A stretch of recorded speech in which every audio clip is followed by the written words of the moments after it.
I did get a chance to look inside the craft on only one occasion, and this was important because where the reactor sat might have been critical to how it operated, since everything operates without any interconnection, so the placement of components might be critical.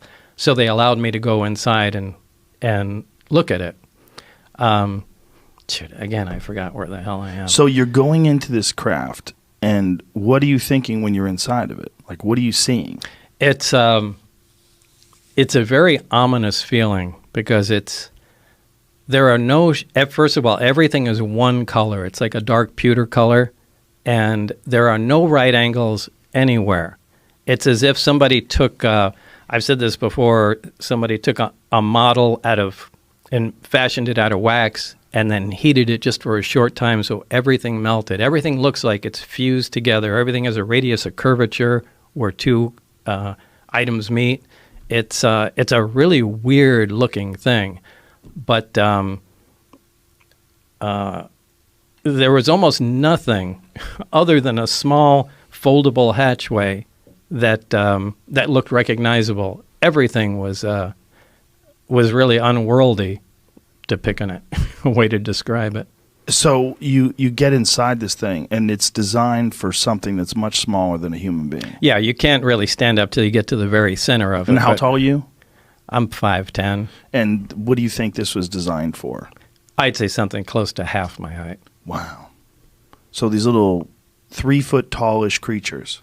Yeah, and the seats were small too. I mean, obviously it was made, for something small.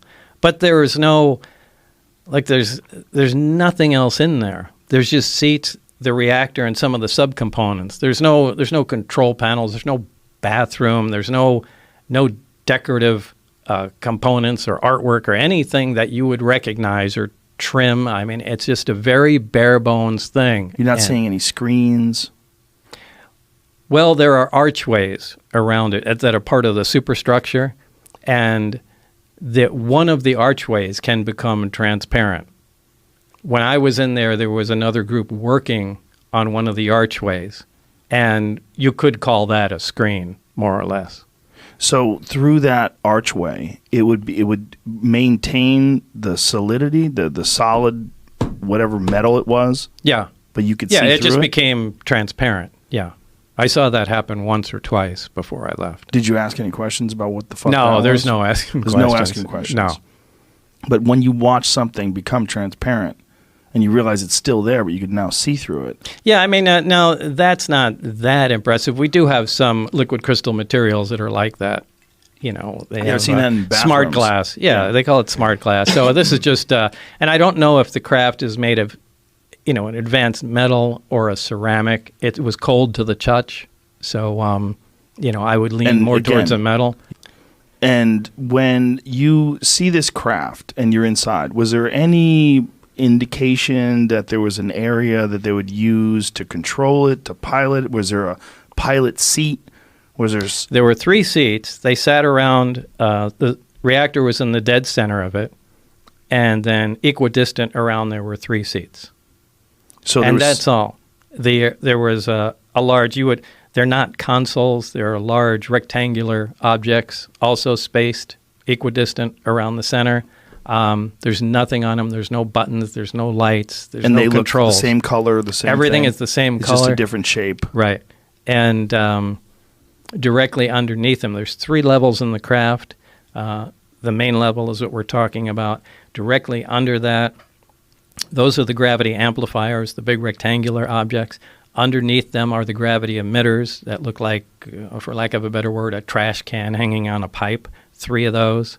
And then the top layer, this is just my personal belief, I think that has to do with a navigation or their version of a computer with some planar panels, sensor panels around the craft that we would call portholes, but they're not portholes. They're just black areas.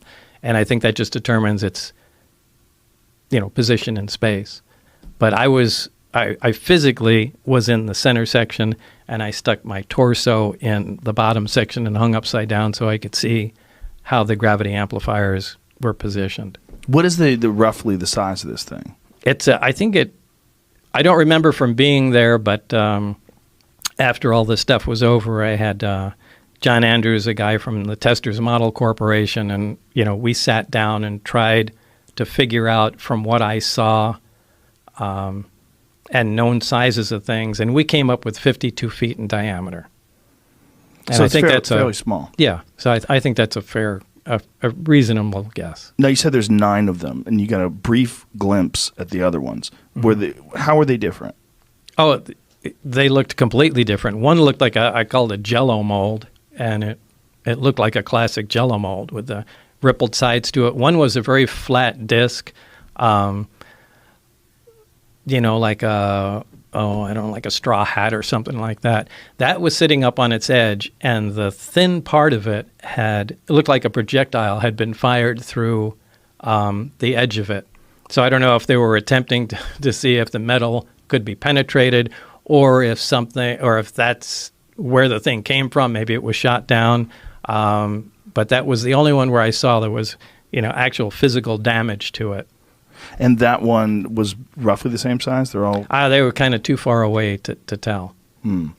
And there was several teams that were working on the propulsion system, so there was different teams that were working on these different aircrafts? I don't know. I could only assume. Right.